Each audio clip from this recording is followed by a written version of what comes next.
back inside Bramlage Coliseum, where K-State gets their largest comeback in K-State basketball history, 71-69 over West Virginia. They were down 21 at one point, right, Matt. And this is Matt Hall. I'm Grant Flanders. I forgot to say that, but they know, right? Yeah, I mean, we've done this enough times. But 21-point deficit. First, I want Coach Bruce Weber to take us through how they got back in it, and then we'll let you talk about it. You know, I told him tough times always end. Tough people don't. You know, so they showed some toughness, some competitive spirit tonight. So yeah, Bruce pretty much laid it out. Tell me your thoughts about how big this comeback was. It's really hard to put into words. I know it's just a regular season basketball game. I'm not trying to make it more than it was, but you're talking about a team that was down 21 in the second half. They're 0-2 in the Big 12, K-State is. A team they've lost to 9 of the last 10 times they've played, including 4 in a row. If there was ever a script written for a team to give up and lay down, that was it. And K-State did the exact opposite, stormed back. And I could talk about it for a long time, because how many times in that second half did it feel like K-State would cut it to 4 or 6, and West Virginia got a 3-point play? Yeah. They'd cut it to 3, West Virginia hit a 3. There's so many times where you thought that's the end of the comeback, and it's going to be trouble for K-State. I think there's one time K-State cut it to 4 and went back to 10 after that. So many times K-State could have laid down and quit that game. They never did. Yeah. And I think, they didn't in the first half either. I know it's easy to say when they were about making shots that they weren't trying in the first half. They were. They were getting good looks. They were playing hard. They just couldn't convert. They needed something good to go their way, and it did over and over again in the second half. A lot of guys helped out in this win, but first let's talk about Barry Brown and talk about his performance. 29.6 steals, crazy stuff from him. It really is. He played 38 minutes, handled the ball so much, and only turned it over 2 times with that. And the points, the numbers you mentioned are more valuable. Yeah. The 29 points were huge. Only had 9 in the first half, so 20 in the second. Incredibly efficient doing so. I think it was on 14 shot attempts. You mentioned Mike McGurl already? I haven't yet. Oh, Let's get to it. Let's get to it. I'll say Barry Brown for a second. I'm just confused. A lot of stuff happened. But in the 6 steals on defense were really, really big. And I think he said a lot of things tonight that we heard about in the postgame to his teammates and to this team that helped rally to them to this victory.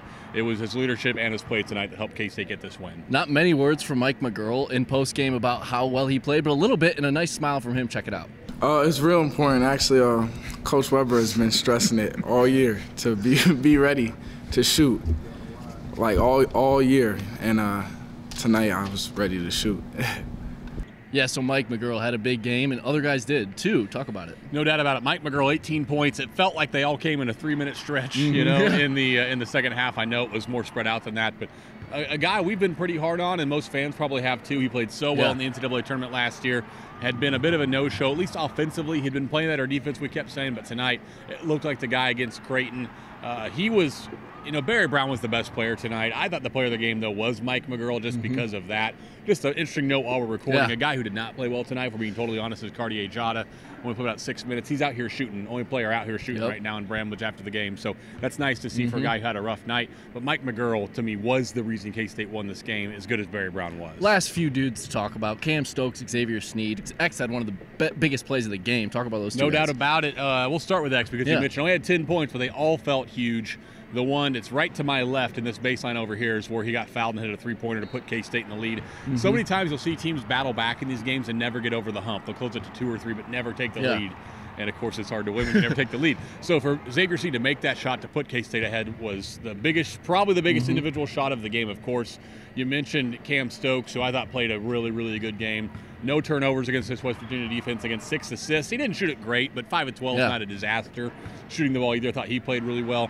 And another name I'd really want to mention is James Love. I don't even know what his numbers were. I have them in my sheet right here, but I don't know what they were. I just know that he played really, really hard. He gave them some length, some good screening against West Virginia, and I felt like there was a stretch where K-State went with James Love and both Sean Neal Williams for a long stretch of time. And Barry and maybe Barry and Mike were the ones making shots in that stretch. But those two played really well to help get K-State back in this game. So now K-State sits at 11-4, 1-2 in Big 12 play. West Virginia falls to 0-3 in Big 12 play. Now they move to Iowa State, the Cats do, on Saturday. Talk about how big that game is. It's a monster game. This doesn't fix everything. If you were concerned before this, you should still be concerned. They got down 17 early, got down 21 in the second half. They could have lost this game. All that said, it does get them back on track, and now they have to go steal one because the loss here to Texas is losing a game you're expected to win. You have to go on the road now and get one back. This is the first, another chance. They almost got it done at Texas Tech. Now they have another chance to do it against a good Iowa State team. but who did prove vulnerable losing a game at Baylor the Yeah. other night. So it'll be a big game. I'll be excited to go to Ames with you, buddy. I'm excited. Us too. Yeah, so K-State again gets the win, 71-69, biggest comeback in K-State basketball history. And then what do we do here? You can tell your friends about it.